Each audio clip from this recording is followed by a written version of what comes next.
നമസ്തേ, ഉച്ചവാർത്തയിലേക്ക് സ്വാഗതം. പ്രധാന വാർത്തകൾ.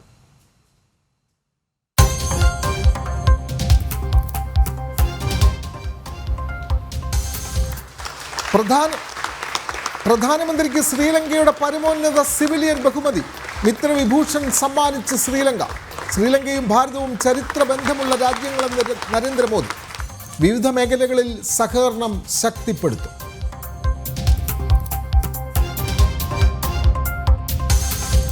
ഗോകുലം ഗോപാലിന് LTT ബന്ധം ആഞ്ഞടിച്ച് RSS മുഖപത്രം.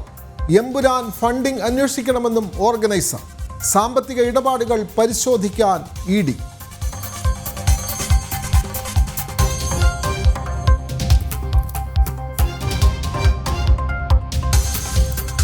പൃഥ്വിരാജിന് കുരുക്കിട്ട് ആദായ നികുതി വകുപ്പ്.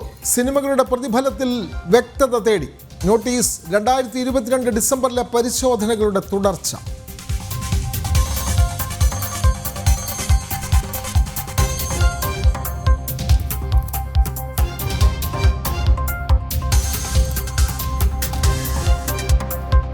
മലപ്പുറം പ്രത്യേകതരം രാജ്യമെന്ന് വെള്ളാപ്പള്ളി. ഹിന്ദുക്കൾക്ക് അഭിപ്രായ സ്വാതന്ത്ര്യമില്ല.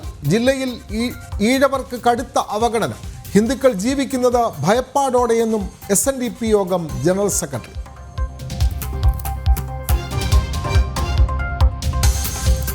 നെഹ്റുവിൻ്റെ കത്തുകൾ കൈമാറണമെന്ന് സോണിയയ്ക്ക് വീണ്ടും കത്ത്. ചരിത്രരേഖ തിരിച്ചു തരണമെന്ന പ്രൈം മിനിസ്റ്റേഴ്സ് മ്യൂസിയം. കത്തുകളിൽ എഡ്വിന മൗണ്ട് ബാറ്റന് നെഹ്റു എഴുതിയവയും.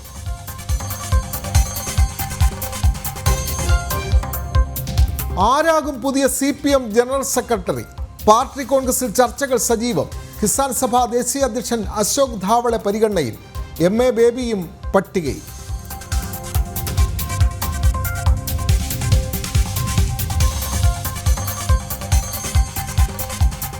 മുഖ്യമന്ത്രിയുടെ മൂക്കിന് താഴെ സമരക്കടലിരമ്പം.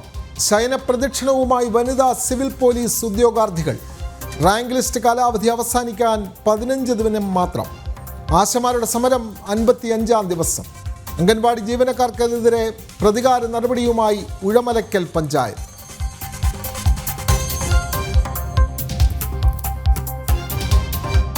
IPL-ൽ 2 മത്സരങ്ങൾ.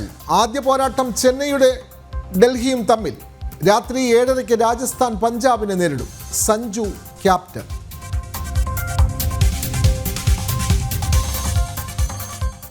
വിശദമായ വാർത്തകളിലേക്ക്. പ്രധാനമന്ത്രി നരേന്ദ്രമോദിക്ക് പരമോന്നത സിവിലിയൻ ബഹുമതിയായ മിത്രവിഭൂഷൺ സമ്മാനിച്ച് ശ്രീലങ്ക. 140 കോടി ഭാരതീയർക്ക് ലഭിച്ച പുരസ്കാരം. ചരിത്രപരമായി ബന്ധമുള്ള രാജ്യങ്ങളാണ് ഭാരതവും ശ്രീലങ്കയുമെന്ന് പ്രധാനമന്ത്രി പറഞ്ഞു. ഭാരതം നൽകുന്ന പിന്തുണയ്ക്ക് ശ്രീലങ്കൻ പ്രസിഡന്റ് നന്ദിയും അറിയിച്ചു. ഭാരതത്തിൽ നിന്നും കൂടുതൽ നിക്ഷേപങ്ങൾ പ്രതീക്ഷിക്കുന്നതായും അദ്ദേഹം കൂട്ടിച്ചേർത്തു. വിവിധ മേഖലകളിൽ സഹകരണം ശക്തമാക്കാനും ധാരണയായി. വിവരങ്ങളുമായി ഐസൺ ജോസ് ചേരുന്നു. ഐസൺ, ഭാരത പ്രധാനമന്ത്രി നരേന്ദ്രമോദിക്ക് പരമോന്നത സിവിലിയൻ ബഹുമതി നൽകി ശ്രീലങ്ക ആദരിക്കുകയാണല്ലോ. കൂടുതൽ വിവരങ്ങൾ. തീർച്ചയായും വിനോദ്, ഭാരതത്തിന്റെ പ്രധാനമന്ത്രിക്ക് ശ്രീലങ്കയുടെ പരമോന്നത ബഹുമതിയായ മിത്രവിഭൂഷൺ അവാർഡ് നൽകിയാണ് ആദരിച്ചിരിക്കുന്നത്. ഭാരതത്തിന്റെ പ്രധാനമന്ത്രി അല്ലെങ്കിൽ ഭാരതം തന്നെ ശ്രീലങ്കയ്ക്ക് നൽകുന്ന സേവനങ്ങളുടെയും പിന്തുണയ്ക്കുമുള്ള ഒരു നന്ദി സൂചകമായാണ് തങ്ങൾ അവാർഡ് നൽകുന്നതുകൂടി ശ്രീലങ്കൻ പ്രസിഡന്റ് അനുരകുമാര ദിസനായകെ അറിയിക്കുകയും ചെയ്തു. ശ്രീലങ്കയുടെ യൂണിക് ഐഡന്റിഫിക്കേഷൻ നമ്പർ സംവിധാനങ്ങൾ, അതായത് സമാനമായി ഭാരതത്തിലെ ആധാർ പോലുള്ള സമാനമായ സംവിധാനത്തിന് ഭാരതം അതിനെ പിന്തുണ നൽകുന്നതിന് ഭാരതം 300 കോടി രൂപയുടെ പദ്ധതി തയ്യാറാക്കിയിട്ടുണ്ട്. അത്തരം പദ്ധതിക്ക് മികച്ച പിന്തുണ ലഭിക്കുന്നതിൽ നന്ദി അറിയിക്കുകയും ചെയ്തു അനുരകുമാര ദിസനായകെ. ഏറ്റവും സുപ്രധാനമായത് ഭാരതത്തിന്റെ പ്രധാനമന്ത്രി നൽകിയ മറുപടിയാണ്. മറുപടിയിൽ നിരവധിയായ വിഷയങ്ങൾ അദ്ദേഹം പരാമർശിക്കുകയും ചെയ്തു. തീർച്ചയായും ശ്രീലങ്കയുടെ മിത്രവിഭൂഷൺ അവാർഡ് വലിയ അംഗീകാരമാണ്, തനിക്ക് ലഭിക്കുന്ന ഏറ്റവും വലിയ അംഗീകാരങ്ങളിലൊന്നാണ് എന്ന് അദ്ദേഹം വളരെ കൃത്യമായി പറയുകയും ചെയ്തു. ചരിത്രപരമായ ബന്ധം ഇരു രാജ്യങ്ങളും തമ്മിൽ നിലനിൽക്കുന്നുണ്ട്. ആ ബന്ധത്തിനാണ് ഈ അംഗീകാരമെന്നും അംഗീകാരത്തിന് ഹൃദയത്തിന്റെ ഭാഷയിൽ നന്ദി പറയുന്നതായും അദ്ദേഹം പറഞ്ഞു. അതിനുശേഷമാണ് ശ്രീലങ്ക പുരോഗതിയിൽ നിന്ന് പുരോഗതിയിലേക്ക് കുതിക്കുമെന്ന ഉറപ്പ് തനിക്കുണ്ടെന്നും അതിനാൽ തന്നെയാണ് ഭാരതം തങ്ങളോടൊപ്പം നിൽക്കുന്നതെന്നും അദ്ദേഹം പറഞ്ഞു. ശ്രീലങ്കൻ ജനതയുടെ ധൈര്യത്തെയും സാഹസികതയെയും ആദരിക്കുന്നു. യഥാർത്ഥ അയൽവാസി എന്ന നിലയിൽ ഭാരതം ശ്രീലങ്കയോട് ഉത്തരവാദിത്വം നിർവഹിക്കുമെന്നും എന്നും പ്രധാനമന്ത്രി പറഞ്ഞു. പ്രതികൂല സാഹചര്യങ്ങളിലാണ് പലപ്പോഴും ശ്രീലങ്കയോടൊപ്പം നിന്നിട്ടുള്ളത്. മാത്രമല്ല തിരുവള്ളുവരുടെ കവിതാ ശകലം കൂടി ഓർമ്മിപ്പിച്ച് നമുക്കറിയാവുന്നതാണ്, തമിഴ് വംശജർ നിരവധിയായി ശ്രീലങ്കയിലുണ്ട്. അതുകൊണ്ട് തന്നെ തിരുവള്ളുവരുടെ വാക്കുകൾ ഉദ്ധരിച്ചുകൊണ്ടാണ് അദ്ദേഹം പ്രഭാഷണത്തിൽ വളരെ പ്രധാനമായ ഒരു നിർദ്ദേശം അല്ലെങ്കിൽ ഒരു നിലപാട് പറഞ്ഞത്. യഥാർത്ഥ സൗഹൃദത്തിനപ്പുറം എന്ത് സുരക്ഷിതത്വമാണ് ഉള്ളത് എന്നാണ് തിരുവള്ളുവർ ചോദിച്ചത്. അതേ ചോദ്യം തന്നെയാണ്, അതേ നിലപാട് തന്നെയാണ് തങ്ങൾക്കുള്ളത്. മികച്ച ബന്ധമാണ് മികച്ച സുരക്ഷ എന്ന് ആ ഒരു ബോധ്യത്തിലാണ് ഇരു രാജ്യങ്ങളും നീങ്ങുന്നതെന്നും അദ്ദേഹം പറയുകയുണ്ടായി. അതുപോലെ തന്നെ ഇരു രാജ്യങ്ങളും തമ്മിൽ സാഗർ പദ്ധതിയിലും അതുപോലെ തന്നെ പഡോസി ഫസ്റ്റ് അല്ലെങ്കിൽ അയൽവക്കക്കാർ ആദ്യം എന്ന നിലപാടാണ് ഭാരതത്തിനുള്ളത്. ഇക്കാര്യത്തിൽ ഏറെ പ്രധാനപ്പെട്ട ഒരു രാജ്യമാണ് ശ്രീലങ്ക എന്നും അദ്ദേഹം വളരെ കൃത്യമായി പറഞ്ഞു. പിന്നീട് ശ്രീലങ്കയുടെ സൗരോർജ്ജ രംഗത്തെ പിന്തുണ, അതുപോലെ തന്നെ ശ്രീലങ്കയിൽ നിന്നും ഉൽപ്പാദിപ്പിക്കുന്ന വൈദ്യുതി ഭാരതത്തിൽ എത്തിക്കുന്നതിനുള്ള ഗ്രിഡ് കണക്ടിവിറ്റി സംവിധാനം ഉറപ്പാക്കുന്നതിന് നീക്കങ്ങൾ, അത് ശ്രീലങ്കയുടെ വൈദ്യുതി കയറ്റുമതിക്ക്, അതായത് വൈദ്യുതി ഉൽപ്പാദിപ്പിക്കുന്ന വൈദ്യുതി ഭാരതത്തിലും അതുപോലെ തന്നെ അനുബന്ധ ഇടങ്ങളിലേക്കും കയറ്റി അയക്കുന്നതിന് വലിയ പ്രയോജനം ചെയ്യും ശ്രീലങ്കയ്ക്ക്. അതുപോലെ തന്നെ യൂണിക് ഡിജിറ്റൽ ഐഡന്റിഫിക്കേഷൻ രംഗത്ത് തുടർന്നും പിന്തുണ ഭാരതം നൽകും. 2.5 ദശലക്ഷം ശ്രീലങ്കൻ രൂപയുടെ പ്രത്യേക സംയുക്ത വികസന പദ്ധതിയായിരിക്കും ശ്രീലങ്കയ്ക്ക് വേണ്ടി തയ്യാറാക്കുക എന്നും അദ്ദേഹം പറഞ്ഞു. പിന്നീട് ഏറ്റവും നിർണായകമായ ഒരു തീരുമാനമുണ്ടായത് ശ്രീലങ്കയിലെ തമിഴ് സമൂഹത്തിന് വേണ്ടി 10,000 വീടുകൾ ഭാരതം നിർമ്മിച്ചു നൽകും. അതിനുള്ള ധാരണ തയ്യാറായിട്ടുണ്ട്. ഇന്ത്യൻ മഹാസമുദ്രത്തിലും അനുബന്ധ മേഖലയിലുമുള്ള സുരക്ഷയുമായി ബന്ധപ്പെട്ട് ക്രിയാത്മകമായ ഇടപെടൽ നടത്തും. ഏറ്റവും സുപ്രധാന വിഷയം മീൻപിടുത്തക്കാരുടെ അറസ്റ്റ് സംബന്ധിച്ചാണ്. മീൻപിടുത്തക്കാരുടെ അറസ്റ്റുകൾ ഉണ്ടാകുമ്പോൾ അവരുടെ അറസ്റ്റ് നടന്നാൽ വൈകാതെ തന്നെ അല്ലെങ്കിൽ ഏതെങ്കിലും രീതിയിൽ അതിർത്തി കടന്നെത്തിയവരെ പിടികൂടുന്ന നടപടികൾ ഉണ്ടാവുകയാണെങ്കിൽ അവരെ താമസം വിന മോചിപ്പിക്കുന്നതിനുള്ള നടപടികൾക്ക് ഇരു രാജ്യങ്ങളും തമ്മിൽ ധാരണയായി. കച്ചിദ്വീപിന്റെ വിഷയത്തിൽ നിർണായകമായ ഒരു ധാരണ കൂടിയാണിത്. ഇത്തരത്തിൽ നിരവധിയായ വിഷയങ്ങളാണ് ചർച്ചയിലുണ്ടായതെന്ന് ഇരു നേതാക്കളുടെയും സംയുക്ത പ്രസ്താവനയിൽ പ്രധാനമന്ത്രിയും അറിയിക്കുകയുണ്ടായി. അതെ, വ്യക്തമാണ്. പ്രധാനമന്ത്രി നരേന്ദ്രമോദിക്ക് പരമോന്നത സിവിലിയൻ ബഹുമതിയായി മിത്രവിഭൂഷൺ സമ്മാനിക്കുകയാണ് ശ്രീലങ്ക. 140 കോടി ഭാരതീയർക്കും ലഭിച്ച പുരസ്കാരമായി ഇതിനെ നരേന്ദ്രമോദി വിശേഷിപ്പിക്കുന്നു. ചരിത്രപരമായി ബന്ധമുള്ള രാജ്യങ്ങളാണ് ഭാരതവും ശ്രീലങ്കയുമെന്ന് പ്രധാനമന്ത്രി കൂട്ടിച്ചേർക്കുകയും ചെയ്തു. വിവരങ്ങൾ നൽകുകയായിരുന്നു ഇന്റർനാഷണൽ ഡെസ്കിൽ നിന്നും ഐസൺ ജോസ്. രാജ്യത്തെ ആദ്യ വെർട്ടിക്കൽ ലിഫ്റ്റ് റെയിൽവേ കടൽപ്പാലം രാമേശ്വരത്ത് രാജ്യത്തിൻ്റെ പ്രധാന സേവകൻ നാളെ രാഷ്ട്രത്തിന് സമർപ്പിക്കും. നിരവധി സവിശേഷതകളോടുകൂടിയാണ് രാമേശ്വരത്തെ പാമ്പൻ പാലം പുനർനിർമ്മിച്ചത്. ഉദ്ഘാടനത്തിന് മുന്നോടിയായുള്ള അന്തിമ ട്രയൽ റൺ പൂർത്തിയായി.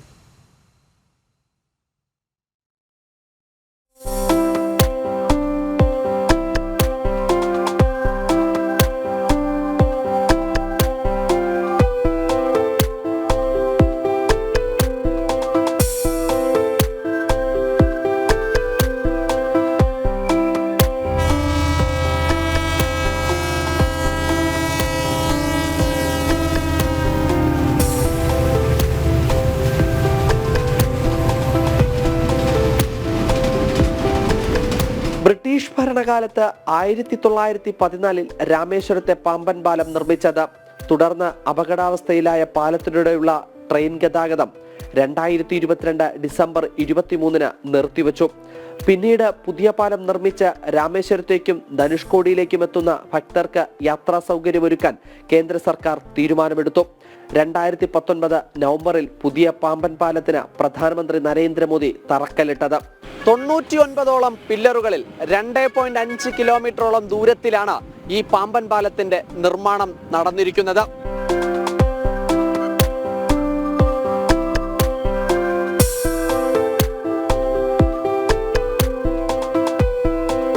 $535 കോടി രൂപയാണ് പാലത്തിന്റെ നിർമ്മാണ ചെലവ്.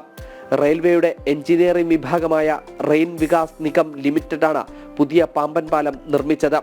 പഴയ പാലത്തിന്റെ ഒരു ഭാഗം സ്മാരകമായി മാറ്റാനും തീരുമാനിച്ചിട്ടുണ്ട്.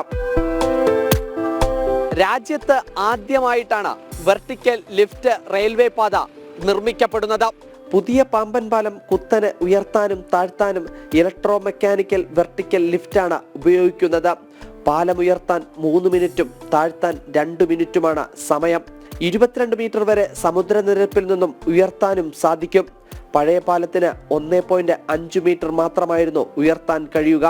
ഇതോടെ കൂടുതൽ വലിപ്പമുള്ള ബോട്ടുകളും കപ്പലുകളും സഞ്ചരിക്കാനും സാധിക്കും. മണിക്കൂറിൽ 75 കിലോമീറ്റർ വരെ വേഗത്തിൽ ട്രെയിനുകൾക്ക് സഞ്ചരിക്കാനും കഴിയും പുതിയ പാലത്തിലൂടെ. പഴയ പാലത്തിലൂടെ മണിക്കൂറിൽ 10 കിലോമീറ്റർ മാത്രമായിരുന്നു വേഗതയിലാണ് ട്രെയിൻ സഞ്ചരിച്ചിരുന്നത്. ഭാവിയിൽ റെയിൽവേ വൈദ്യുതീകരണം കൂടി സാധ്യമാകുന്ന വിധത്തിലാണ് പാലം നിർമ്മാണം നടത്തിയിരിക്കുന്നത്.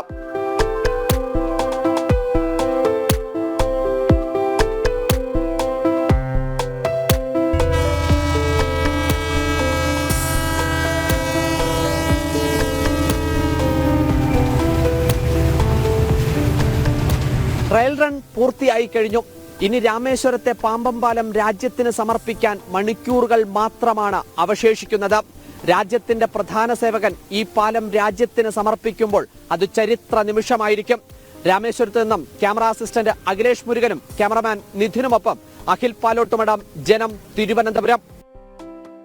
എമ്പുരാൻ സിനിമയ്ക്കെതിരെ വീണ്ടും RSS മുഖപത്രമായ ഓർഗനൈസർ. ഭീകര സംഘടനയായ LTT ബന്ധമുള്ള ലൈക്ക പ്രൊഡക്ഷൻസും ഗോകുലം ഗോപാലിനും തമ്മിലുള്ള ബന്ധം തുറന്നു കാട്ടുകയാണ് ഓർഗനൈസർ. ഗോപാലിന് സുഭാസ്കരൻ അല്ലിരാജയുമായി ബന്ധമുണ്ടെന്നും ഓർഗനൈസറിൽ ചൂണ്ടിക്കാട്ടുന്നു. ഗോകുലം ഗ്രൂപ്പിന്റെ സ്ഥാപനങ്ങളിൽ നടത്തിയ റെയ്ഡിൽ 1.5 കോടി രൂപ പിടിച്ചെടുത്തു. കോടമ്പാക്കത്തെ കോർപ്പറേറ്റ് ഓഫീസിൽ നിന്നാണ് പണം കണ്ടെത്തിയത്. ദൃശ്യങ്ങൾ ജനൻ TVക്ക് ലഭിച്ചു. ഗോകുലം ഗ്രൂപ്പ് വിദേശ നാണയ വിനിമയ ചട്ടം ലംഘിച്ചു എന്നാണ് EDയുടെ കണ്ടെത്തൽ. സിനിമയിലടക്കം നിക്ഷേപിച്ചത് ചട്ടങ്ങൾ ലംഘിച്ച് സ്വീകരിച്ച പണം എന്നാണ് വിലയിരുത്തൽ. വിവരങ്ങളുമായി ജിജീഷ് കരുണാകരൻ ചേർന്നു. ജിജീഷ്, കോടമ്പാക്കത്തെ ഗോകുലം കമ്പനീസിൻ്റെ ഓഫീസിൽ നിന്നും 1.5 കോടി രൂപ, അതായത് വിദേശ വിനിമയ ചട്ടം ലംഘിച്ച് സമാഹരിച്ചിരുന്ന പണം പിടിച്ചെടുത്തിരിക്കുന്നു. കൂടുതൽ വിവരങ്ങൾ.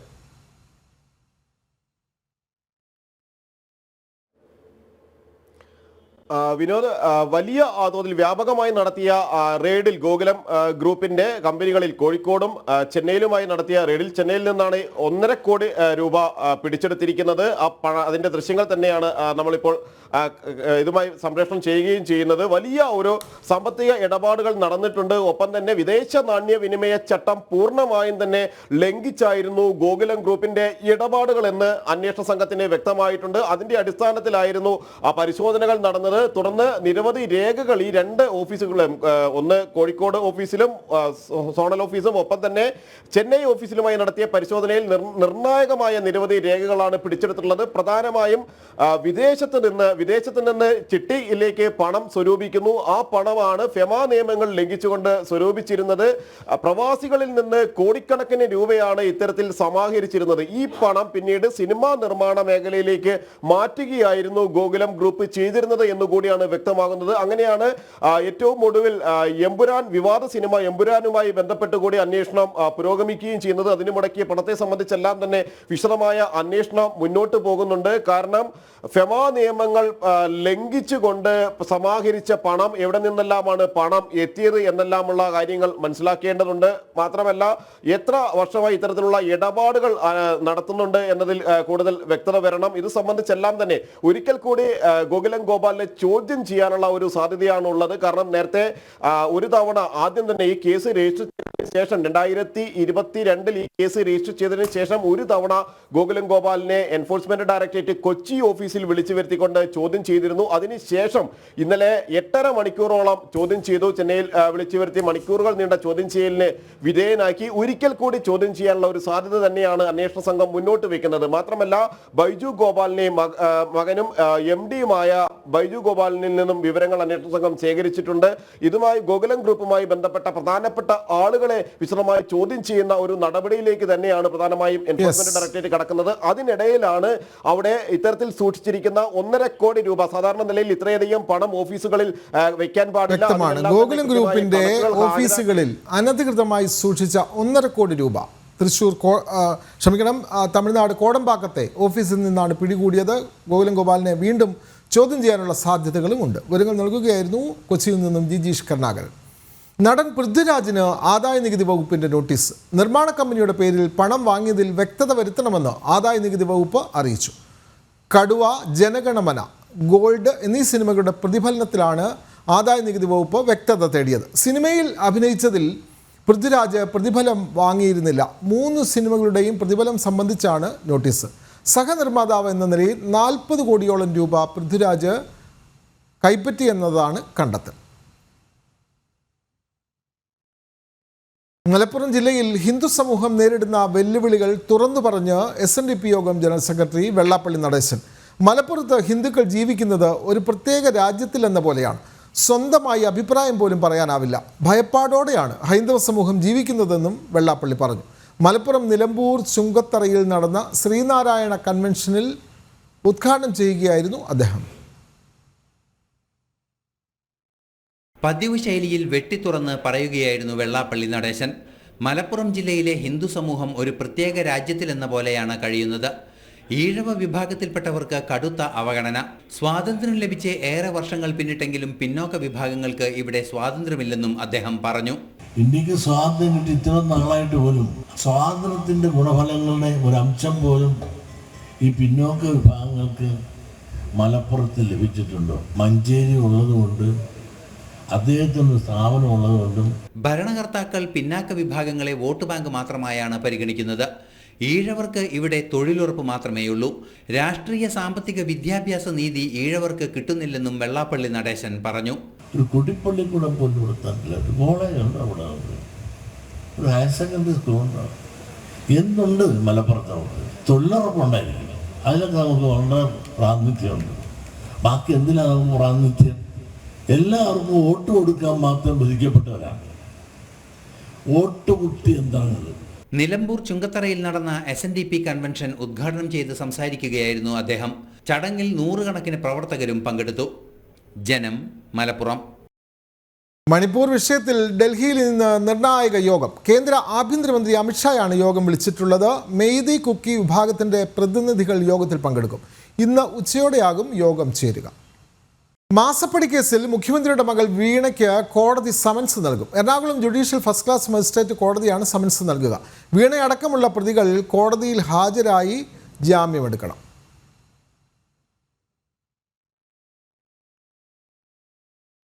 കോടതിയിൽ ഹാജരാകാനുള്ള നോട്ടീസ് വൈകാതെ കൈമാറും. തുടർന്ന് വീണയടക്കം എല്ലാ പ്രതികളും കോടതിയിൽ ഹാജരായി ജാമ്യമെടുക്കണം. കുറ്റപത്രം വായിച്ചു കേൾപ്പിക്കൽ ഉൾപ്പെടെയുള്ള നടപടികളിലേക്ക് പിന്നീട് കടക്കും. കേസിൽ ആരുടെയും അറസ്റ്റ് SFIO രേഖപ്പെടുത്തിയിട്ടില്ല. കുറ്റപത്രം സമർപ്പിച്ചത് കൊണ്ട് തന്നെ ഇനി അറസ്റ്റുകളും ഉണ്ടാകില്ല. എന്നാൽ കേസിൽ അന്വേഷണം പൂർണ്ണമായും അവസാനിപ്പിച്ചിട്ടില്ല. പ്രധാന പ്രതികളുടെ എല്ലാം ചോദ്യം ചെയ്യൽ SFIO പൂർത്തിയാക്കിയിരുന്നു. കുറ്റപത്രം ജില്ലാ കോടതി വിചാരണ കോടതിക്ക് കൈമാറിയിട്ടുണ്ട്. കുറ്റപത്രത്തിനൊപ്പം രാഷ്ട്രീയ നേതാക്കളുടെ പേരുകൾ ഉൾപ്പെട്ട ഡയറിയും കോടതിയിൽ സമർപ്പിച്ചിട്ടുണ്ട്. CMRL ഉദ്യോഗസ്ഥരുടെ ഡയറിയിലുള്ള പേരുകളാണ് കുറ്റപത്രത്തിനൊപ്പം സമർപ്പിച്ചിരിക്കുന്നത്. വിചാരണ ഘട്ടത്തിൽ കൂടുതൽ രാഷ്ട്രീയ കോളിളക്കം ഉണ്ടാക്കുന്നതാകും മാസപ്പടി ഡയറിയും അതിലെ പേരുകളും. നൽകാത്ത IT സേവനങ്ങളുടെ പേരിൽ വീണ 2,72,00,000 രൂപ CMRL നിന്ന് കൈപ്പറ്റിയെന്നും 182 കോടി രൂപയ്ക്ക് CMRL കള്ളക്കണക്കുകൾ ഉണ്ടാക്കിയെന്നും SFIO കണ്ടെത്തിയിരുന്നു. ജനം, കൊച്ചി. CMRL എക്സാലോജിക്ക് സാമ്പത്തിക തട്ടിപ്പിൽ മുഖ്യമന്ത്രിയുടെ രാജിക്ക് സമ്മർദ്ദമേറുന്നു. അഴിമതിക്ക് പ്രതിരോധമൊരുക്കുന്നതിൽ CPMൽ ഒരു വിഭാഗത്തിന് അതൃപ്തി. മകൾ പ്രതിയാക്കപ്പെട്ടതിൽ മുഖ്യമന്ത്രിക്ക് ധാർമ്മിക ഉത്തരവാദിത്തമുണ്ടെന്ന് വിമർശനം. പാർട്ടി കോൺഗ്രസ് കഴിഞ്ഞ് മടങ്ങിയെത്തുമ്പോൾ പിണറായിയെ കാത്തിരിക്കുന്നത് വലിയ പ്രതിഷേധങ്ങളാണ്. കേസിൽ മകൾ വീണ തൈക്കണ്ടിലിനെ പ്രതിയാക്കിയതോടെ ഇതുവരെ മുഖ്യമന്ത്രിക്ക് ചുറ്റുമൊരുക്കിയ പ്രതിരോധ മാർഗങ്ങളെല്ലാം പൊളിഞ്ഞു വീഴുകയാണ്. മുഖ്യമന്ത്രിക്ക് വേണ്ടി മകൾക്ക് മാസപ്പടി നൽകിയെന്ന ആരോപണവും തെളിയിക്കപ്പെടുന്നു. വിചാരണ നടപടികൾ ആരംഭിക്കുന്നതോടെ കേരളത്തിലെ പൊതുമണ്ഡലത്തിൽ വലിയ ചർച്ചകൾക്കും ഇത് വഴിവെക്കും. മുഖ്യമന്ത്രി പിണറായി വിജയനും മരുമകനും മന്ത്രിയുമായ PA മുഹമ്മദ് റിയാസിനും രാഷ്ട്രീയമായി വലിയ തിരിച്ചടിയാണ് ഇത് സമ്മാനിക്കുക. പ്രതിപട്ടികയിലുള്ള 2 കമ്പനികൾക്കും ഒരു സഹായവും നൽകിയിട്ടില്ലാത്തതിനാൽ മുഖ്യമന്ത്രിയുടെ രാജി വേണ്ടെന്നാണ് CPM സംസ്ഥാന സെക്രട്ടറിയുടെ പ്രതിരോധം. ഇതിൽ പക്ഷേ CPMലെ പിണറായി വിരുദ്ധ ചേരിക്ക് വലിയ അതൃപ്തിയുമുണ്ട്. മകൾ പ്രതിയാക്കപ്പെട്ടതിൽ മുഖ്യമന്ത്രിക്ക് ധാർമ്മിക ഉത്തരവാദിത്തമുണ്ടെന്നാണ് എതിർപക്ഷത്തിന്റെ നിലപാട്. സോളാർ കേസിലടക്കം സ്വീകരിച്ച നിലപാടുകളും നേതാക്കൾ ഓർമ്മിപ്പിക്കുന്നു. പ്രായപരിധി ഇളവ് നൽകി കളങ്കിതനായ മുഖ്യമന്ത്രിയുടെ നേതൃത്വത്തിൽ തദ്ദേശ നിയമസഭാ തെരഞ്ഞെടുപ്പുകൾ നേരിടുന്നത് തിരിച്ചടിയാകുമെന്നും പാർട്ടിയിൽ അടക്കം പറച്ചിലുകളുണ്ട്. 6-ാം തീയതി പാർട്ടി കോൺഗ്രസ് അവസാനിക്കുന്നതോടെ മുഖ്യമന്ത്രി കേരളത്തിലേക്ക് മടങ്ങിയെത്തും. വലിയ പ്രതിഷേധ പരമ്പരകൾ തന്നെയാകും പിന്നീടുണ്ടാകുക. വിഷയത്തിൽ ഏതെങ്കിലും രീതിയിലുള്ള പ്രതികരണം പിണറായി വിജയൻ നടത്തുമോ എന്നതും നിർണായകമാണ്. ജനം, തിരുവനന്തപുരം. നിയമനം ആവശ്യപ്പെട്ട് സെക്രട്ടേറിയറ്റിന് മുമ്പിൽ സമരം ചെയ്യുന്ന വനിതാ CPO ഉദ്യോഗാർത്ഥികൾ ശയനപ്രദർശനം നടത്തി പ്രതിഷേധിച്ചു. പ്രദക്ഷിണത്തിനിടെ നിരവധി ഉദ്യോഗാർത്ഥികൾ കുഴഞ്ഞു വീഴുകയും ചെയ്തു. നിരാഹാര സമരത്തിൽ ഇരുന്ന നിമിഷ, ശയന പ്രദർശനം നടത്തിയ ആരതി, അഞ്ജലി എന്നിവർക്കാണ് ദേഹാസ്വാസ്ഥ്യം അനുഭവപ്പെട്ടത്.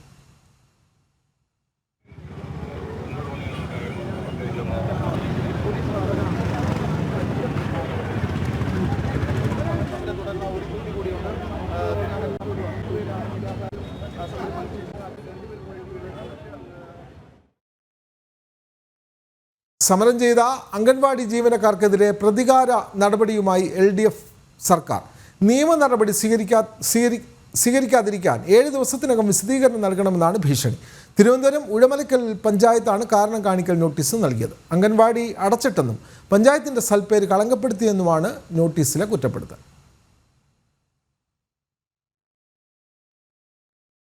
അങ്കണവാടി ജീവനക്കാരുടെ സമരത്തിൽ പങ്കെടുത്തവർക്കെതിരെയാണ് LDF ഭരിക്കുന്ന തിരുവനന്തപുരം ഉഴമലക്കൽ പഞ്ചായത്ത് പ്രതികാര നടപടി സ്വീകരിക്കുന്നത്. അങ്കണവാടി അടച്ചിട്ടെന്നാണ് സമരത്തിൽ പങ്കെടുത്ത ശാസ്താംപാറ അങ്കണവാടിയിലെ വർക്കറായ D. ശീലാകുമാരിക്ക് നൽകിയ നോട്ടീസിൽ പറയുന്നത്. 17-ാം തീയതി അംഗൻവാടി അടച്ചിട്ട് സമരത്തിന് പോയി. അതുകൊണ്ടാണ് കാരണം കാണിക്കൽ നോട്ടീസ് കിട്ടിയത്. പഞ്ചായത്തിൽ ഉഴമലക്കൽ പഞ്ചായത്തിൽ 23. അല്ല, വേറെ അടച്ചിട്ടത് ഞങ്ങൾ 2 പേരുമാണ്. വേറെ ഒരാൾ വന്നായിരുന്നു. ചാനൽ ചർച്ചയിൽ പഞ്ചായത്തിനെ അപകീർത്തിപ്പെടുത്തിയെന്നാണ് ചക്രവാണിപുരം അങ്കണവാടിയിലെ C. ഷീബാറാണിക്ക് നൽകിയ നോട്ടീസിലെ കുറ്റച്ചാർത്ത്. മാധ്യമങ്ങളിലൂടെ അപകീർത്തിപ്പെടുത്തി എന്നാണ്. പക്ഷെ ഞാൻ മൊത്തത്തിലുള്ള കേരളം മൊത്തത്തിലുള്ള അംഗൻവാടി പ്രതിനിധീകരിച്ചാണ് ഞാൻ സംസാരിച്ചിട്ടുള്ളത്. ഞാൻ പഞ്ചായത്തിൻ്റെ പേരോ വേറെ ആരുടെയും പേര് പറഞ്ഞിട്ടില്ല. ഞങ്ങൾ പൊതുവിൽ നേരിടുന്ന വിഷയമാണ് ഞാൻ ആ മാധ്യമത്തിലൂടെ പറഞ്ഞിട്ടുള്ളത്. ഇരുവരും പഞ്ചായത്തിന്റെ സൽപ്പേര് കളങ്കപ്പെടുത്തിയെന്നും 7 ദിവസത്തിനകം രേഖാമൂലം വിശദീകരണം നൽകണമെന്നും നോട്ടീസിൽ പറയുന്നു. വിശദീകരണം നൽകിയില്ലെങ്കിൽ നിയമ നടപടി സ്വീകരിക്കുമെന്നും ഭീഷണിയുണ്ട്. ജനം, തിരുവനന്തപുരം. സെക്രട്ടേറിയറ്റ് മുമ്പിൽ ആശാപ്രവർത്തകർ നടത്തുന്ന സമരത്തിന് ഐക്യദാർഢ്യം പ്രഖ്യാപിച്ച് ഇടുക്കിയിൽ UDF പ്രവർത്തകർ തലമുണ്ടനം ചെയ്തു.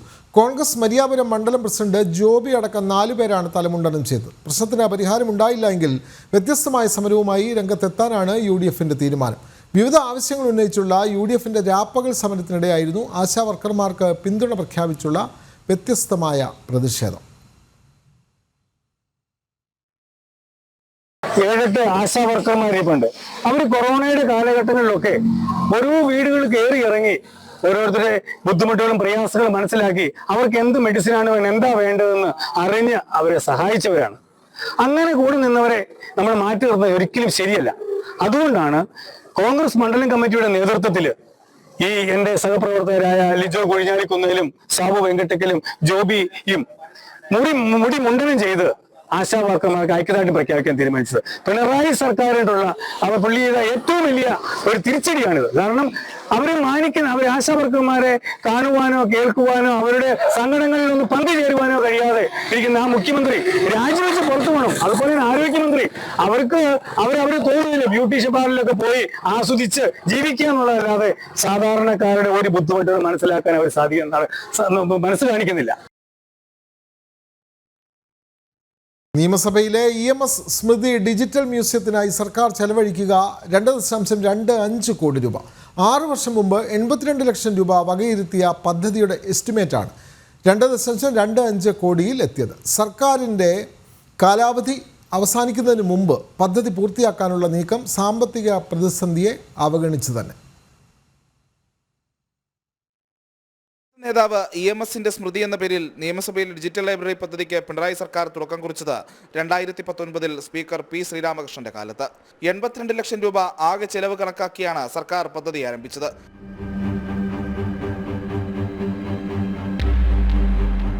പദ്ധതി പാർട്ടി ചാനലിലെ പ്രമുഖനെ ഏൽപ്പിച്ചത് വിവാദമായതോടെ നിർമ്മാണം നിലച്ചു. പിന്നീട് 2ാം പിണറായി സർക്കാരിന്റെ അവസാന കാലത്താണ് വീണ്ടും ജീവൻ വെച്ചത്. CPM ഇടപെടൽ വന്നതോടെ ഈ വർഷം ഫെബ്രുവരി 13-ന് ട്രഷറി നിയന്ത്രണത്തിൽ ഇളവ് വരുത്തി അധിക ഫണ്ട് എന്ന വിധത്തിൽ സർക്കാർ 45 ലക്ഷം രൂപ അനുവദിച്ചു. എന്നാൽ മാർച്ച് 19-ന് നിയമസഭാ സെക്രട്ടേറിയറ്റ് പുറത്തിറക്കിയ ഉത്തരവിൽ പറയുന്നത് 45 ലക്ഷം രൂപ പദ്ധതി ചെലവിന്റെ 20% വരുന്ന ആദ്യ ഗഡു മാത്രമെന്നാണ്. അങ്ങനെയെങ്കിൽ 6 വർഷം കഴിഞ്ഞപ്പോഴേക്കും ആകെ പദ്ധതി ചെലവ് എസ്റ്റിമേറ്റ് 2.25 കോടിയായി ഉയർന്നിരിക്കുന്നു. അതായത് എസ്റ്റിമേറ്റിൽ 3 ഇരട്ടി വർധനവ്.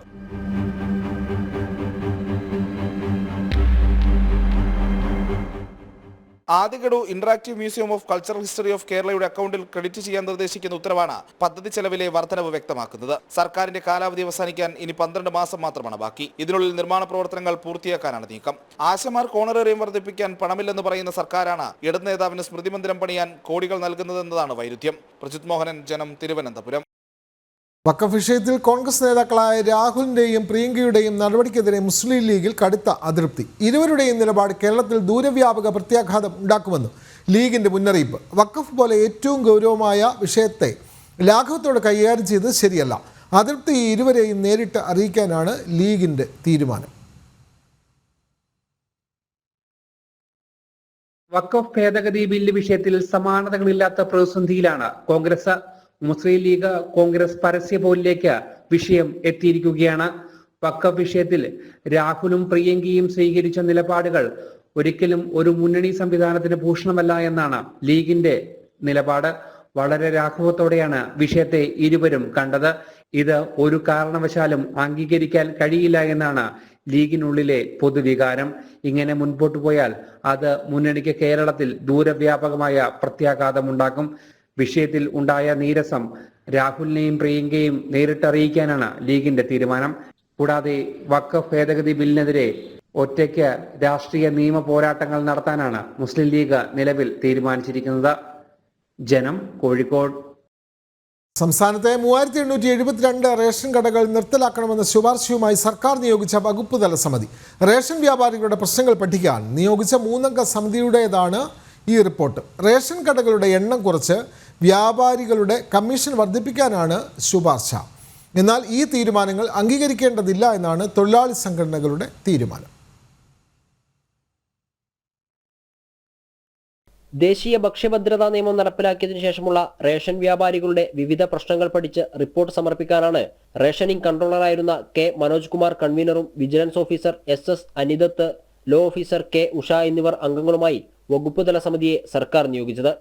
സംസ്ഥാനത്ത് 13,872 റേഷൻ കടകളാണുള്ളത്. നിലവിൽ 146 വ്യാപാരികൾ മാസം 10,000-ൽ താഴെ കമ്മീഷൻ ലഭിക്കുന്നവരാണ്. 10,000-നും 15,000-നും ഇടയിൽ കമ്മീഷൻ ലഭിക്കുന്ന 827 പേരുണ്ട്. 1186 വ്യാപാരികൾ 15,000-നും 18,000-നും ഇടയിൽ കമ്മീഷൻ ലഭിക്കുന്നവരാണ്. 11,713 പേർക്ക് 18,000-ന് മുകളിലും കമ്മീഷൻ ലഭിക്കുന്നു. ഒരു റേഷൻ കടയ്ക്ക് കീഴിൽ 800 കാർഡുകൾ വരത്തക്ക രീതിയിൽ ക്രമീകരിച്ചാൽ റേഷൻ കടകളുടെ എണ്ണം 10,000-ആയി നിജപ്പെടുത്താമെന്നാണ് ശുപാർശ. അങ്ങനെയാകുമ്പോൾ എല്ലാ വ്യാപാരികൾക്കും തുല്യമായ കമ്മീഷൻ ലഭിക്കും. എന്നാൽ നിരവധി ആളുകളുടെ തൊഴിൽ നഷ്ടമാകുന്ന ഈ രീതിയോട് തൊഴിലാളി സംഘടനകൾക്ക് യോജിപ്പില്ല. 15 ക്വിന്റലിന് താഴെ വിതരണം നടത്തുന്ന 85 റേഷൻ കടകൾ സംസ്ഥാനത്തുണ്ട്. ഇത്തരം കടകൾ തുടരണമോ എന്ന കാര്യം സർക്കാർ തീരുമാനിക്കണമെന്നും റിപ്പോർട്ടിൽ പറയുന്നു. നീലക്കാട് വിഭാഗങ്ങൾക്കുള്ള അരിയുടെ വില 4 രൂപയിൽ നിന്ന് 6 രൂപയാക്കിയാൽ പ്രതിമാസം 3.14 കോടി രൂപ സർക്കാർ ലഭിക്കും. ഇതോടൊപ്പം റേഷൻ വ്യാപാരികൾ അധികമായി സർക്കാരിലേക്ക് അടയ്ക്കുന്ന 60 പൈസയും ചേർത്താൽ ഒരു വർഷം സർക്കാരിന് 50 കോടി വരുമാനമുണ്ടാക്കാം. ഇതിലൊരു വിഹിതം റേഷൻ വ്യാപാരികളുടെ വേതന വർധനയ്ക്കും ക്ഷേമനിധി ശക്തിപ്പെടുത്തുന്നതിനും ഉപയോഗിക്കാമെന്നും നിർദ്ദേശമുണ്ട്. അശാസ്ത്രീയമായ കമ്മീഷൻ രീതി അവസാനിപ്പിക്കണം. റേഷൻ കടകളെ വൈവിധ്യവൽക്കരിച്ച് കൂടുതൽ സേവനങ്ങൾ പ്രദാനം ചെയ്യുന്ന K-സ്റ്റോർ പദ്ധതിയിൽ പരമാവധി റേഷൻ കടകളെ ഉൾപ്പെടുത്തണം. ഒരു ലൈസൻസിയുടെ അഡീഷണൽ ചാർജിൽ പ്രവർത്തിക്കുന്ന മറ്റു കടകളെ 800 കാർഡുകളുള്ള കടകളാക്കി മാറ്റണം. പുതിയ റേഷൻ കടകൾ അനുവദിക്കുന്നത് നിയന്ത്രിക്കണമെന്നും ശുപാർശയുണ്ട്. ജനം, കോഴിക്കോട്. ശബരിമലയിൽ ഇന്ന് തിരുവുത്സവം 4-ാം ദിവസം. ഉത്സവബലി, പടിപൂജ, മുളപൂജ, ശ്രീഭൂതബലി എന്നിവയാണ് ഇന്നത്തെ ചടങ്ങുകൾ. നട തുറന്ന ആദ്യ ദിവസങ്ങളിൽ തിരക്ക് കുറവായതിനാൽ ഭക്തർക്ക് ഏറ്റവും സുഗമമായ ദർശനം സാധ്യമാകുന്നുണ്ട്. 11-ാം തീയതി പമ്പയിൽ ആറാട്ടോടുകൂടി ഉത്സവം സമാപിക്കും.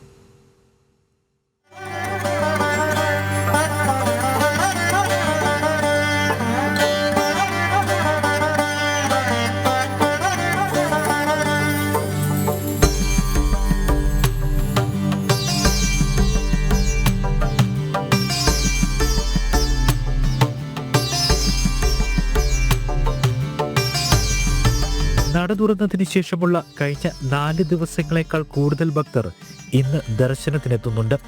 വലിയ തിരക്കില്ലാത്തതുകൊണ്ട് സുഗമമായ ദർശനം സാധ്യമായതിൻ്റെ സന്തോഷത്തിലും നിർവൃതിയിലുമാണ് ഈ ദിവസങ്ങളിൽ ദർശനത്തിനെത്തിയ ഭക്തരെല്ലാം.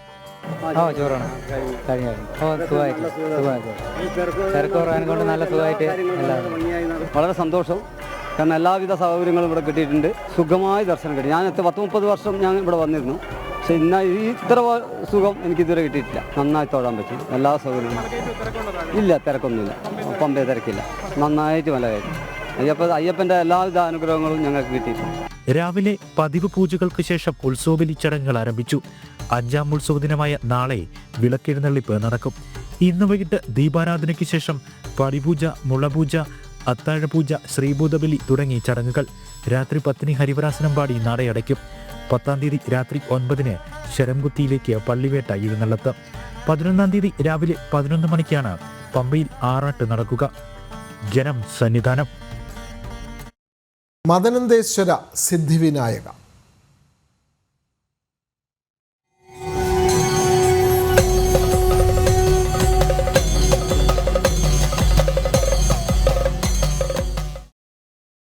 ഒരു നാടിൻ്റെ ഒന്നാകെ ഉത്സവമായി മാറി കാസർകോട്ടെ പ്രശസ്തമായ മദനന്തേശ്വര സിദ്ധിവിനായക ക്ഷേത്രത്തിലെ നവീകരണ അഷ്ടബന്ധ ബ്രഹ്മകലശ മഹോത്സവം.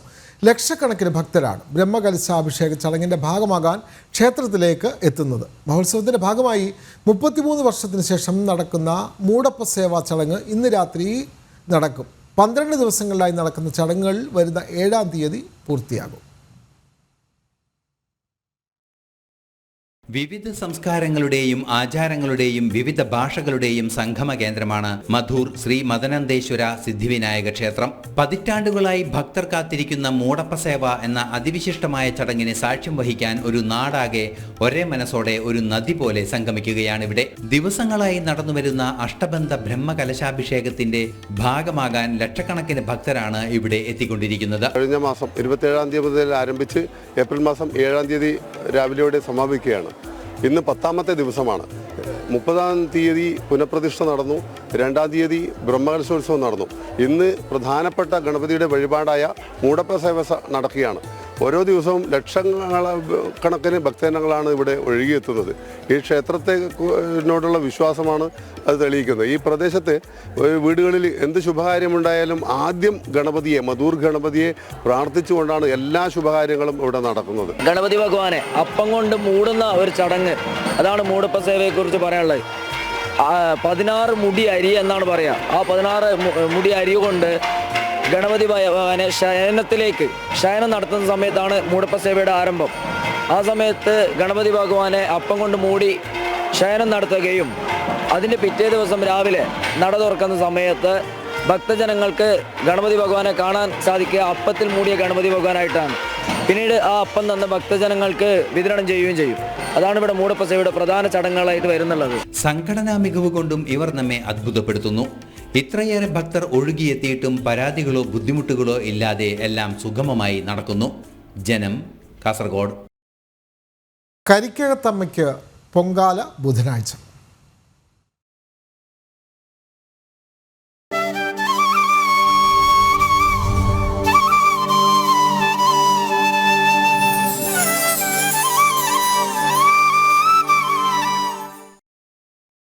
തലസ്ഥാനത്തെ ചരിത്രപ്രസിദ്ധമായ കരിക്കകം ചാമുണ്ഡി ക്ഷേത്രത്തിൽ ഇനി ഉത്സവ നാളുകൾ. 7 ദിവസം നീണ്ടു നിൽക്കുന്ന ഉത്സവത്തിന് ദേവിയുടെ നക്ഷത്രമായ മീനമാസത്തിലെ മകം നാളിൽ നടക്കുന്ന പൊങ്കാലയോടെ സമാപനമാകും.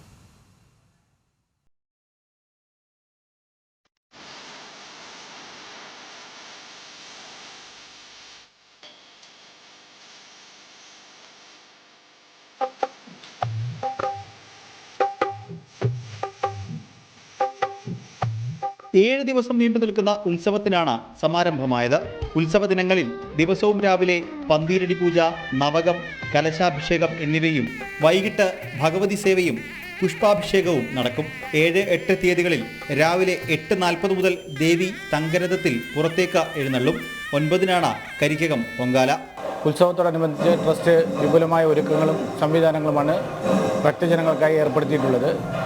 ഉത്സവത്തോടനുബന്ധിച്ചുള്ള പ്രധാന ചടങ്ങായ ദേവിയുടെ തങ്കരഥത്തിലുള്ള പുറത്തെഴുന്നള്ളത്ത് ഈ മാസം 6, 7, 8 തീയതികളിൽ രാവിലെ 8:40 ആരംഭിക്കുന്നതാണ്.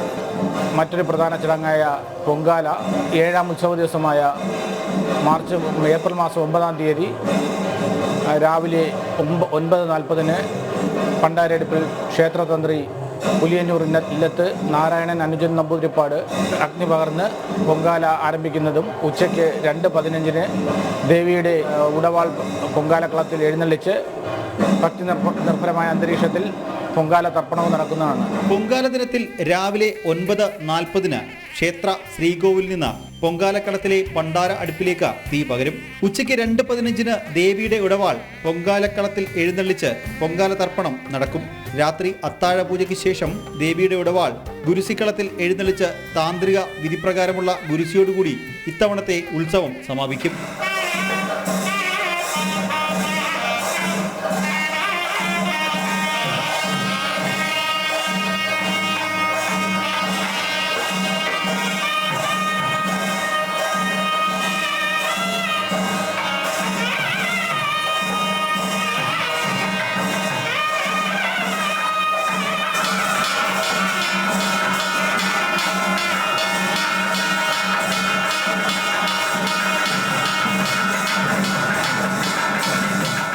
ഉത്സവ ദിനങ്ങളിൽ ഉച്ചയ്ക്ക് പ്രത്യേക അന്നദാനവും 3 വേദികളിലായി വിവിധ കലാപരിപാടികളും നടക്കും.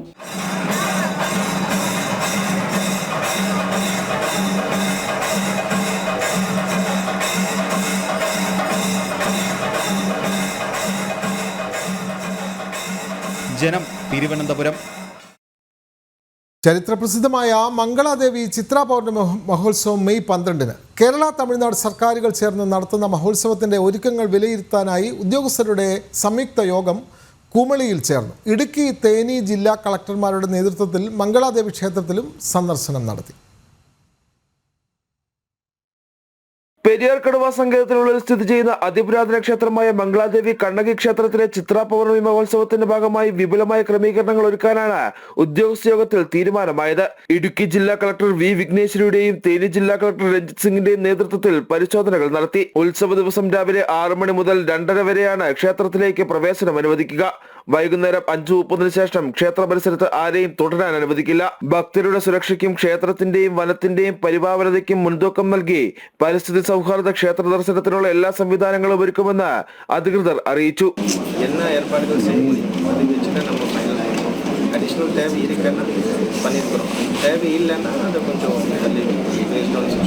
ഉത്സവ ദിവസം ക്ഷേത്രത്തിലേക്ക് പോകുന്നതിന് കുമളിയിൽ നിന്ന് ട്രിപ്പ് വാഹനങ്ങൾക്ക് സൗകര്യമൊരുക്കും. 18,000 മുതൽ 20,000-ഓടടുത്ത് ഭക്തർ എത്തുമെന്ന പ്രതീക്ഷയിലാണ് ഇരു ജില്ലാ ഭരണകൂടങ്ങളും ഉള്ളത്. കാൽനടയായും ക്ഷേത്രത്തിലേക്ക് പോകാം. 13 പോയിന്റുകളിൽ കുടിവെള്ളം ഒരുക്കാനും തീരുമാനമായി. കുടിവെള്ളത്തിന്റെ ശുദ്ധത ഉറപ്പുവരുത്താൻ ജലസേചന വകുപ്പിന് നിർദ്ദേശവും നൽകി. ചൂട് വർദ്ധിച്ചിരിക്കുന്ന സാഹചര്യത്തിൽ അടിയന്തര ഘട്ടത്തിൽ മുൻകരുതൽ സ്വീകരിക്കാൻ ഫയർഫോഴ്സിനും നിർദ്ദേശം നൽകിയിട്ടുണ്ട്. മറ്റു വകുപ്പുകളും കൃത്യമായ ഏകോപനം നടത്തണമെന്നും യോഗത്തിൽ നിർദ്ദേശമുയർന്നു. Idukki sub collector Anoop Garg, additional ജില്ലാ മജിസ്ട്രേറ്റ് ഷൈജു പി ജേക്കബ്, ജില്ലാ പോലീസ് മേധാവി Vishnu Pradeep, Srivilliputhur Meghamalai tiger reserve deputy director S Anand, Theni DFO R Samriddha, ഇരു സംസ്ഥാനങ്ങളിലെയും വിവിധ വകുപ്പുതല ഉദ്യോഗസ്ഥർ തുടങ്ങിയവർ യോഗത്തിൽ പങ്കെടുത്തു. ജനം, ഇടുക്കി. തിരുവനന്തപുരം നെടുമങ്ങാട് മണ്ണാറമ്പാറ ഭദ്രകാളി ക്ഷേത്രത്തിലെ മീനഭരണി പുറത്തെഴുന്നള്ളിപ്പ് നിലത്തിൽ പോര് കുത്തിയോട്ട മഹോത്സവത്തിന് തുടക്കമായി. പുനരുദ്ധാരണ ചടങ്ങുകൾ പൂർത്തീകരിച്ച ശേഷമുള്ള ഉത്സവത്തിന് ഭക്തരുടെ വൻ തിരക്കാണ്. ദേവീ പ്രതിഷ്ഠയ്ക്ക് ക്ഷേത്രം തന്ത്രി തിരുച്ചിറ്റൂർ ശങ്കരമംഗലത്ത് മഠത്തിൽ പുരുഷോത്തമൻ പോറ്റി മുഖ്യ കാർമ്മികത്വം വഹിച്ചു. മാതാ അമൃതാനന്ദമയി മഠത്തിലെ സ്വാമി ശിവാമൃതാനന്ദയുടെ സാന്നിധ്യത്തിലായിരുന്നു ചടങ്ങ്. ഇന്നലെ സർപ്പക്കളമെഴുത്തും പാട്ടും നടന്നു. ഇന്ന് കളം കാവലാണ്. പ്രശസ്തമായ നിലത്തിൽ പോരും ഉടവാൾ എഴുന്നള്ളത്തും ഓട്ടവും 11-ന് നടക്കും. ക്ഷേത്രത്തിൽ ഭാഗവത സപ്താഹയജ്ഞം സെപ്റ്റംബർ 24 മുതൽ ഒക്ടോബർ 1 വരെയാണ്.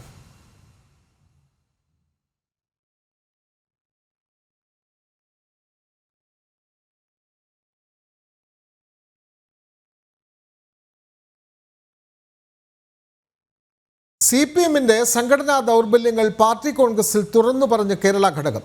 പാർട്ടിയുടെ കീഴ്ഘടകങ്ങൾ തീർത്തും ദുർബലമെന്നും പാർട്ടി അംഗങ്ങളുടെ കൊഴിഞ്ഞുപോക്കിൽ കേരളം ഒന്നാമതെന്നും PK ബിജു കരട് സംഘടനാ റിപ്പോർട്ടിന്മേലുള്ള ചർച്ചയിൽ ചൂണ്ടിക്കാട്ടി. വിവരങ്ങളുമായി സുധീഷ് ഗോപാൽ ചേരുകയാണ്. സുധീഷ്, CPM പാർട്ടി കോൺഗ്രസിൽ അതിൻ്റെ സംഘടനാ ദൗർബല്യങ്ങൾ തുറന്നു പറയുകയാണ് പ്രധാനപ്പെട്ട നേതാക്കൾ. കേരളത്തിൽ നിന്നുള്ള PK ബിജു ആണ് ഇക്കാര്യം സമ്മതിക്കുന്നത്. സംഘടനയ്ക്ക് ദൗർബല്യമുണ്ട്, അംഗങ്ങൾ കൊഴിഞ്ഞു പോകുന്നു. ഇതിൽ ഒന്നാമത് നിൽക്കുന്നത് കേരളമാണെന്നും PK ബിജു കരട് റിപ്പോർട്ടിൽ ചൂണ്ടിക്കാട്ടിയല്ലോ. കൂടുതൽ വിവരങ്ങൾ സുധീഷ് ഗോപാൽ. 24-ാം പാർട്ടി കോൺഗ്രസിന്റെ ഭാഗമായി ഇന്നലെ മുതിർന്ന PB അംഗം അവതരിപ്പിച്ച കരട് സംഘടനാ റിപ്പോർട്ടിന്മേലുള്ള ചർച്ചയിലാണ് ഇന്ന് PK ബിജു കേരളത്തെ പ്രതികരിച്ച് പാർട്ടിയുടെ സംഘടനാ ദൗർബല്യങ്ങൾ ചൂണ്ടിക്കാട്ടിയത്. അത് കേരളത്തിലെയും മറ്റ് സംസ്ഥാനങ്ങളിലെയും സംഘടനാ ദൗർബല്യങ്ങളാണ് എടുത്തു പറഞ്ഞത്. അതിൽ ഏറ്റവും പ്രധാനമായി പറയുന്നത് പാർട്ടി അംഗങ്ങൾ പുതിയതായി വരുന്നുണ്ടെങ്കിലും അതിനനുസരിച്ച് തന്നെ വലിയ രീതിയിലുള്ള കൊഴിഞ്ഞുപോക്ക് പാർട്ടിയിൽ ഉണ്ടാകുന്നു. പലയിടങ്ങളിലും കമ്മിറ്റി പ്രവർത്തിക്കാൻ സാധിക്കുന്നില്ല. അത് ഉപരി കമ്മിറ്റിയിൽ നിന്നും ചാർജുകാരായി എത്തുന്നവർക്ക് പോലും ആ കമ്മിറ്റിയെ മുന്നോട്ട് കൊണ്ടുപോകുന്നതിന് അംഗങ്ങളുടെ ദൗർബല്യം അല്ലെങ്കിൽ കുറവുകൾ കാരണം വലിയ പ്രതിസന്ധി നേരിടുന്നു. ഇതേ സാഹചര്യത്തിൽ തന്നെ ജനകീയ പ്രശ്നങ്ങൾ ഏറ്റെടുക്കുന്നതിലും ഭൂമി പ്രശ്നങ്ങളിൽ പാർട്ടി ഇടപെടുന്നതിലും പിന്നോക്കം പോവുകയാണ്. ഇതെല്ലാം തന്നെ സാധാരണ ജനങ്ങളുമായുള്ള അകൽച്ചയ്ക്കും പാർട്ടി അംഗങ്ങളെ ഇടയാക്കുന്നുണ്ട്. അത്തരത്തിൽ വലിയ സംഘടനാ ദൗർബല്യം നിലനിൽക്കുന്നു. അതോടൊപ്പം തന്നെയാണ് പാർട്ടി അംഗങ്ങളുടെ കൊഴിഞ്ഞുപോക്ക് പോലുള്ള അടിസ്ഥാന പ്രശ്നങ്ങൾ. ഇതെല്ലാം തന്നെ ഗൗരവതരമായി കണ്ട് പരിഹാരം കാണണമെന്നതാണ് ഏറ്റവും പ്രധാനമായും ചർച്ചയിൽ PK ബിജു ഉയർത്തിക്കാട്ടിയത്. ഇത് കേരളത്തിൽ മാത്രമല്ല മറ്റു വിവിധ സംസ്ഥാനങ്ങളിലും സമാന രീതിയിലുള്ള പ്രശ്നമുണ്ട്. ഇതിലെ പൊതുവിൽ ഒരു പരിഹാരം കാണാനുള്ള ഇടപെടൽ വേണം. കൂടുതൽ അംഗങ്ങളെ പാർട്ടിയിലേക്ക് കൊണ്ടുവരാനുള്ള ശ്രമങ്ങൾ വേണം. അത് എല്ലാ മേഖലകളിൽ നിന്നുമുള്ളവർ പാർട്ടിയുടെ താഴെത്തട്ടിൽ പ്രവർത്തിക്കാൻ ഉണ്ടായെങ്കിൽ മാത്രമേ ശരിയായ രീതിയിൽ പഴയ രീതിയിൽ പാർട്ടിക്ക് മുന്നോട്ട് പ്രവർത്തിച്ച് മുന്നേറാൻ സാധിക്കൂ എന്നതാണ് PK ബിജു ചൂണ്ടിക്കാട്ടിയിട്ടുള്ളത്. വിനോദ്, CPM-ലാണ് വിഭാഗീയ പ്രശ്നങ്ങൾ അല്ലെങ്കിൽ പാർട്ടിയിൽ കൊഴിഞ്ഞുപോക്ക് നിലനിൽക്കുന്നതായി പാർട്ടി കോൺഗ്രസിൽ ചർച്ചയിൽ തുറന്ന് സമ്മതിക്കുന്നത് PK ബിജു അവതരിപ്പിച്ച കരട് റിപ്പോർട്ടിലാണ് ഇക്കാര്യങ്ങൾ ചൂണ്ടിക്കാട്ടുന്നത്. വിവരങ്ങൾ നൽകുകയായിരുന്നു സുധീഷ് ഗോപാൽ. കൊല്ലം ജില്ലാ വിക്ടോറിയ ആശുപത്രിയിൽ അനധികൃത നിയമനം നടത്തുന്നുവെന്നാരോപിച്ച് യുവമോർച്ച നടത്തിയ പ്രതിഷേധത്തിന് പിന്നാലെ നടപടി. നിയമനത്തിനായി അധികൃതർ പുറത്തിറക്കിയ ഉത്തരവ് പിൻവലിച്ചു. കരാർ നിയമനങ്ങൾ എംപ്ലോയ്മെൻറ്റ് എക്സ്ചേഞ്ച് വഴി നടത്തണമെന്നായിരുന്നു യുവമോർച്ചയുടെ പ്രതിഷേധം. ആശുപത്രിയിൽ HMC RSBI മുഖാന്തരം കാലാവധി കഴിഞ്ഞ നിയമനങ്ങൾ നീക്കം ചെയ്യുന്നതിനും പുതിയ നിയമനങ്ങൾ ഏകീകരിക്കുന്നതിനും തിരിച്ചെടുക്കുന്നതിനുമായി ഇറക്കിയ ഉത്തരവിലായിരുന്നു യുവമോർച്ചയുടെ പ്രതിഷേധം. 2019 ഉത്തരവ് പ്രകാരം സർക്കാർ സ്ഥാപനങ്ങളിൽ നിയമനങ്ങൾക്ക് എംപ്ലോയ്മെന്റ് എക്സ്ചേഞ്ച് സേവനം നിർബന്ധമായും പ്രയോജനപ്പെടുത്തണമെന്ന് കർശന നിർദ്ദേശമുണ്ട്. എന്നാൽ ടെക്നിക്കൽ വിദ്യാഭ്യാസ യോഗ്യത വേണ്ട ഒഴിവുകളിലേക്ക് പോലും രാഷ്ട്രീയ സ്വാധീനം ഉപയോഗിച്ച് അനധികൃത നിയമനം നടത്താനായിരുന്നു നീക്കം. സ്റ്റാഫ് നഴ്സും ഫാർമസിസ്റ്റും ഉൾപ്പെടുന്ന നിയമനങ്ങളിൽ വിദ്യാസമ്പന്നരായ ഉദ്യോഗാർത്ഥികളുടെ എംപ്ലോയ്മെന്റ് സീനിയോറിറ്റി പരിഗണിക്കണമെന്നും അത് പരിഗണിക്കാത്തത് നീതികേടാണെന്നും യുവമോർച്ച ചൂണ്ടിക്കാണിച്ചിരുന്നു. 73 പേരുടെ പട്ടിക ഉൾപ്പെടുത്തി പുറത്തിറക്കിയ ലിസ്റ്റ് പിൻവലിക്കണമെന്നാവശ്യപ്പെട്ട് പ്രവർത്തകർ ഉപരോധവും പ്രതിഷേധ പരിപാടികളും സംഘടിപ്പിച്ചു. HMC കമ്മിറ്റിയിലേക്കും പ്രതിഷേധമെത്തിയതിനു പിന്നാലെയാണ് നിയമന ഉത്തരവ് പിൻവലിച്ചത്. ഭാരതീയ ജനതാ യുവമോർച്ച നടത്തിയ 2 ദിനത്തെ ഐതിഹാസിക സമരമാണ് ഇതിന് കാരണമായത്. ഉദ്യോഗാർത്ഥികളെ വഞ്ചിക്കുന്ന നിലപാടിൽ നിന്ന് പിന്മാറണമെന്നും അല്ലാത്ത പക്ഷം നിയമ നടപടിയും ഒപ്പം ശക്തമായ പ്രതിഷേധ സമരങ്ങൾ സംഘടിപ്പിക്കുമെന്നും ഉദ്യോഗാർത്ഥികളെ അണിനിരത്തിക്കൊണ്ടുള്ള പ്രതിഷേധം ഉയരുമെന്നും അറിയിച്ചതിന്റെ അടിസ്ഥാനത്തിലും HMC ഉൾപ്പെടെ ഹോസ്പിറ്റൽ മാനേജ്മെന്റ് കമ്മിറ്റി നടക്കുന്ന വേളയിൽ ആ കമ്മിറ്റിയിൽ തള്ളിക്കേൾക്കൊണ്ട് ഭാരതീയ ജനതാ യുവമോർച്ചയുടെയും ഉദ്യോഗാർത്ഥികളുടെയും പ്രതിഷേധം രേഖപ്പെടുത്തിക്കൊണ്ടുമാണ് യുവമോർച്ച നടത്തിയ ഈ സമരത്തെ തുടർന്നാണ് ഇത്തരത്തിലുള്ള വിവാദ സർക്കുലർ പിൻവലിച്ചിരിക്കുന്നത്. Pharmacist, electrician, plumber, data entry, lab technician എന്നീ തസ്തികകളിലേക്ക് എംപ്ലോയ്മെന്റ് വഴി നിയമനം നടത്താൻ ഒഴിവുകൾ റിപ്പോർട്ട് ചെയ്തതായും അധികൃതർ അറിയിച്ചു. 45 വയസ്സ് കഴിഞ്ഞ ലിസ്റ്റിൽ ഉൾപ്പെട്ട ജീവനക്കാർക്ക് മാനുഷിക പരിഗണന നൽകുന്നതിൽ പ്രതിഷേധമില്ലെന്നും യുവമോർച്ച അറിയിച്ചിരുന്നു. ജനം, കൊല്ലം. തിരുവനന്തപുരം വർക്കല പാപനാശം കടൽ തീരത്ത് ഫ്ലോട്ടിംഗ് ബ്രിഡ്ജ് പുനഃസ്ഥാപിക്കുന്നതിൽ ജനങ്ങൾക്ക് ആശങ്ക. പഴയ അപകട സ്ഥലത്ത് തന്നെ വീണ്ടും പരീക്ഷണത്തിന് മുതിരുന്നതാണ് നാട്ടുകാർക്ക് സംശയം. കൃത്യമായ പഠനം നടത്തണമെന്നും സുരക്ഷാ ക്രമീകരണങ്ങൾ ഒരുക്കണമെന്നുമാണ് പ്രധാന ആവശ്യം. 2024 ജനുവരി 1 സംസ്ഥാന സർക്കാരിന്റെ ന്യൂ ഇയർ സമ്മാനം എന്ന നിലയിൽ ഏറെ കൊട്ടിഘോഷിച്ചാണ് ഫ്ലോട്ടിംഗ് ബ്രിഡ്ജിന്റെ ഉദ്ഘാടനം നടത്തിയത്. തൃച്ചി ആസ്ഥാനമായ ജോയ് വാട്ടർ സ്പോർട്സ് എന്ന കമ്പനിയായിരുന്നു നടത്തിപ്പ്. എന്നാൽ 3 മാസം പിന്നിട്ടപ്പോൾ തിരയിൽപ്പെട്ട് ഫ്ലോട്ടിംഗ് ബ്രിഡ്ജ് തകർന്നു. 20ഓളം പേർ തിരയിൽപ്പെട്ടെങ്കിലും അത്ഭുതകരമായി രക്ഷപ്പെട്ടു. അപകടത്തിൽ വർക്കല പോലീസ് കേസെടുത്ത് FIR രജിസ്റ്റർ ചെയ്തിരുന്നു.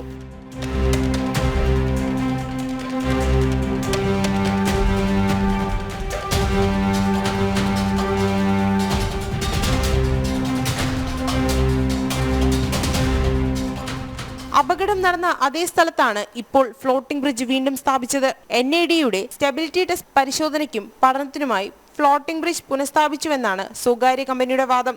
എന്നാൽ അപകട സാധ്യത ഒഴിവാക്കിയതിനു ശേഷം മാത്രമേ ബ്രിഡ്ജ് പുനഃസ്ഥാപിക്കാനാവൂ എന്നാണ് നാട്ടുകാർ ആവശ്യപ്പെടുന്നത്. ഫ്ലോട്ടിംഗ് ബ്രിഡ്ജ് ഏകദേശം ആദ്യത്തെ ഇൻസ്റ്റാളേഷൻ തന്നെ ചെറിയ പാഴ്ചകൾ ഉണ്ടായിരുന്നു. അത് തിരയുടെ വ്യതിയാനങ്ങൾ കൊണ്ട് അതിന് ചെറിയ പൊട്ടൽ സംഭവിച്ചു. ഏകദേശം 15ഓളം ആൾക്കാർക്ക് അന്ന് അപകടം സംഭവിച്ചിട്ടുണ്ടായിരുന്നു.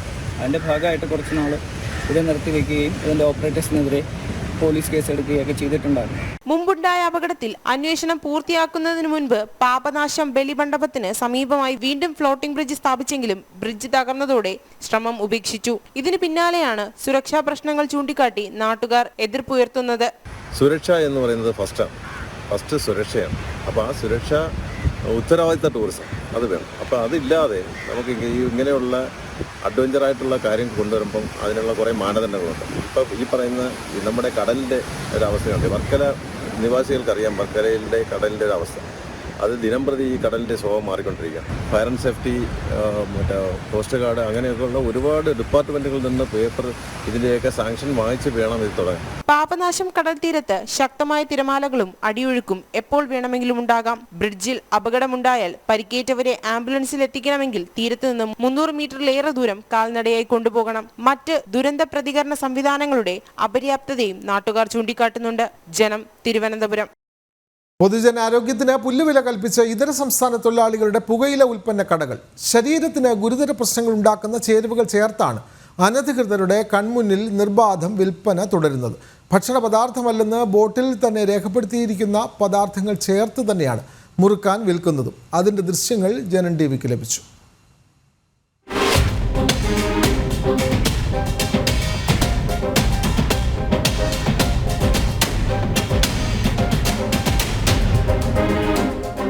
പുകയില ഉൽപ്പന്നങ്ങൾ വിൽക്കുന്ന ഇത്തരം കടകൾ കോഴിക്കോട്ടെ ഓരോ മുക്കിലും മൂലയിലും കാണാം.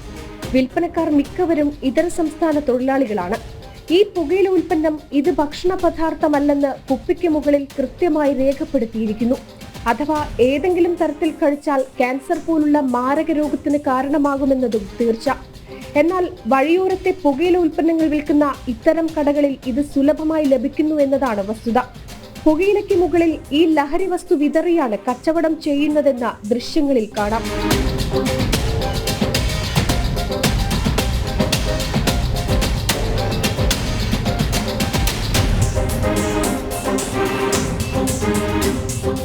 കുറഞ്ഞ അളവിൽ പോലും ശരീരത്തിനുള്ളിൽ കടന്നാൽ ഗുരുതര ആരോഗ്യ പ്രശ്നങ്ങളാണ് ഉണ്ടാവുക. മാത്രമല്ല പുകയിലയ്ക്ക് മുകളിൽ നിരോധിച്ച കൃത്രിമ കളറാണ് ചേർക്കുന്നത്. സർക്കാർ നിരോധിച്ച പാൻ മസാല, ഹാൻസ് എന്നിവ ഇപ്പോഴും ഇവിടങ്ങളിൽ നിന്ന് സുലഭമായി ലഭിക്കുന്നുണ്ട്. ഈ പുകയില ഉൽപ്പന്നങ്ങൾ തേടി മലയാളികളും എത്തുന്നുണ്ട്, പ്രത്യേകിച്ച് ചെറുപ്പക്കാർ. വഴിയോര വാണിഭമായതിനാൽ ടാക്സും ലൈസൻസും വേണ്ട. ഇത്തരം കടകളിൽ അന്യസംസ്ഥാന മുറുക്കാനാണ് ലഭിക്കുന്നതെന്നാണ് അധികൃതരുടെ വാദം. അപ്പോഴും പ്രതിവർഷം 80 പേരുടെ ജീവനെടുക്കുന്ന പുകയില ഉൽപ്പന്നങ്ങളാണ് ഇതൊക്കെ. അധികൃതരുടെ പരിശോധന ഇത്തരം കേന്ദ്രങ്ങളിൽ കൂടി വേണമെന്നാണ് ജനങ്ങളുടെ ആവശ്യം. ജനം, കോഴിക്കോട്. ആലപ്പുഴയിൽ ഹൈബ്രിഡ് കഞ്ചാവുമായി യുവതി ഉൾപ്പെടെ 2 പേർ പിടിയിലായ കേസിന്റെ അന്വേഷണം എക്സൈസ് അസിസ്റ്റന്റ് കമ്മീഷണർക്ക് കൈമാറി. Excise assistant commissioner R Ashok കുമാറിന്റെ നേതൃത്വത്തിലായിരിക്കും തുടർ നടപടികൾ. അതേസമയം അറസ്റ്റിലായ തസ്ലീമ സുൽത്താന സിനിമാ താരങ്ങളുമായി പെൺവാണിഭ ഇടപാടുകൾ നടത്തിയതായും കണ്ടെത്തിയിട്ടുണ്ട്. ആലപ്പുഴയിൽ കോടികളുടെ ഹൈബ്രിഡ് കഞ്ചാവുമായി പിടിയിലായ തസ്ലീമ സുൽത്താന ലഹരിക്കു പുറമെ സിനിമാ താരങ്ങളുമായി പെൺവാണിഭ ഇടപാടുകൾ നടത്തിയതായും എക്സൈസ് കണ്ടെത്തി. പ്രമുഖ താരത്തിന് മോഡലിന്റെ ചിത്രം അയച്ചു നൽകുകയും 25,000 രൂപ നൽകണമെന്ന് ചാറ്റിലൂടെ ആവശ്യപ്പെടുന്ന തെളിവുകളും ലഭിച്ചു. പെൺവാണിഭത്തിന് ഇടനിലക്കാരിയായി ഇതിനു മുമ്പും തസ്ലീമ പ്രവർത്തിച്ചിട്ടുണ്ട്. നേരത്തെ സെക്സ് റാക്കറ്റ് കേസിൽ അറസ്റ്റിലായ ഇവർ നിലവിൽ ലഹരിക്കടത്തിനോ വിപണനത്തിനോ ഇത്തരം രീതി പിന്തുടരുന്നുണ്ടോ എന്നും എക്സൈസ് പരിശോധിക്കുന്നുണ്ട്. തസ്ലീമ സുൽത്താനയ്ക്കായി ഉടൻ തന്നെ കസ്റ്റഡി അപേക്ഷ നൽകും. ഇതിനു മുമ്പ് പരമാവധി വിവരങ്ങൾ ശേഖരിച്ച് അന്വേഷണ സംഘത്തിന് കൈമാറാനാണ് ഇന്റലിജൻസ് വിഭാഗത്തിന്റെ ശ്രമം. 2 കോടി രൂപയുടെ ഹൈബ്രിഡ് കഞ്ചാവാണ് തസ്ലീമയിൽ നിന്ന് പിടിച്ചെടുത്തത്. കഞ്ചാവ് കടത്തിന് ഉപയോഗിച്ച വാഹനം എറണാകുളത്ത് നിന്നും വാടകയ്ക്കെടുത്തത് വ്യാജ മേൽവിലാസം നൽകിയാണെന്ന് എക്സൈസ് കണ്ടെത്തി. കർണാടക ഉടുപ്പി സ്വദേശിനിയുടെ പേരിലുള്ള ആധാർ കാർഡും ഡ്രൈവിംഗ് ലൈസൻസും നൽകിയാണ് എറണാകുളത്തെ സ്ഥാപനത്തിൽ നിന്ന് കാർ വാടകയ്ക്കെടുത്തത്. തിരിച്ചറിയൽ കാർഡിന്റെ ഉടമയായ യുവതിയെ എക്സൈസ് തിരിച്ചറിഞ്ഞിട്ടുണ്ട്. ഇവർക്ക് കേസുമായി ബന്ധമുണ്ടോ എന്ന് പരിശോധിക്കുകയാണ്. ലഹരിക്കടത്തിനു പിന്നിൽ വൻ ശൃംഖലയുണ്ടെന്നാണ് വിവരം. മണ്ണഞ്ചേരി സ്വദേശി ഫിറോസുമായി ചേർന്ന് വിൽപ്പന നടത്താനാണ് തസ്ലീമ ആലപ്പുഴയിലെത്തിയത്. തായ്ലൻഡിൽ നിന്നാണ് ഹൈബ്രിഡ് കഞ്ചാവ് എത്തിച്ചതെന്നാണ് സൂചന. കേരളത്തിലേക്ക് മുന്തിയ ഇനം ലഹരി എത്തിക്കുന്ന സംഘത്തിലെ പ്രധാന കണ്ണിയാണ് പിടിയിലായ തസ്ലീമ എന്ന് എക്സൈസ് പറയുന്നു. ഇവരിലൂടെ ലഹരി മാഫിയ സംഘത്തിലെ മറ്റു പ്രധാന ആളുകളിലേക്ക് കൂടി എത്താനാകുമെന്നാണ് എക്സൈസിന്റെ പ്രതീക്ഷ. ജനം, ആലപ്പുഴ.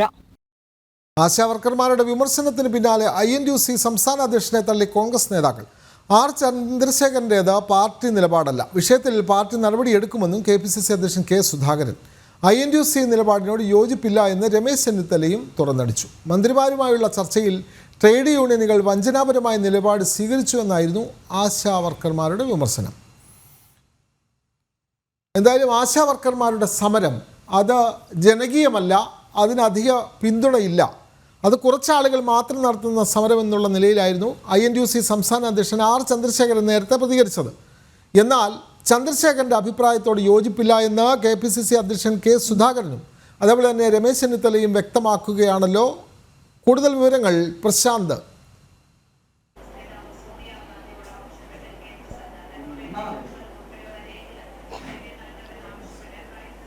വിനോദേ, ആശാ സമരത്തിനെതിരായിട്ടുള്ള R ചന്ദ്രശേഖരന്റെ പരാമർശത്തിലാണ് ഇപ്പോൾ നടപടി എന്ന നിലയിലേക്ക് എത്തിയിരിക്കുന്നത്. KPCC അധ്യക്ഷൻ K സുധാകരൻ തന്നെ നടപടി ആവശ്യപ്പെട്ടിട്ടുണ്ട്. അതായത് ഈ വിഷയത്തിൽ വിശദീകരണം ആവശ്യപ്പെട്ടിട്ടുണ്ട്. വിശദീകരണം ആവശ്യപ്പെട്ടതിന് ശേഷം നടപടി അടക്കമുള്ള കാര്യങ്ങളിലേക്ക് ചെന്നെത്തും എന്നാണ് ഇപ്പോൾ അറിയാൻ കഴിയുന്നത്. K സുധാകരൻ പറഞ്ഞത് കഴിഞ്ഞ ദിവസം ആശാ വർക്കർമാരുമായി ബന്ധപ്പെട്ട് ആശാ ജീവനക്കാരും അതോടൊപ്പം തന്നെ ആരോഗ്യമന്ത്രിയുമായി ഒരു ചർച്ച നടന്നിരുന്നു. ആ ചർച്ചയിൽ ട്രേഡ് യൂണിയനുകളും പങ്കെടുത്തു. എന്നാൽ ട്രേഡ് യൂണിയനുകൾ തങ്ങൾക്ക് അനുകൂലമായ ഒരു സമീപനമല്ല സ്വീകരിച്ചതെന്ന് ആശാ ജീവനക്കാർ ഈ സമര സമിതി ആരോപിച്ചിരുന്നത്. അതിന് പിന്നാലെയാണ് സമരസമിതിയെ വിമർശിച്ചുകൊണ്ട് ചന്ദ്രശേഖരനും രംഗത്ത് വരുന്ന ഒരു സാഹചര്യം ഉണ്ടായിരുന്നത്.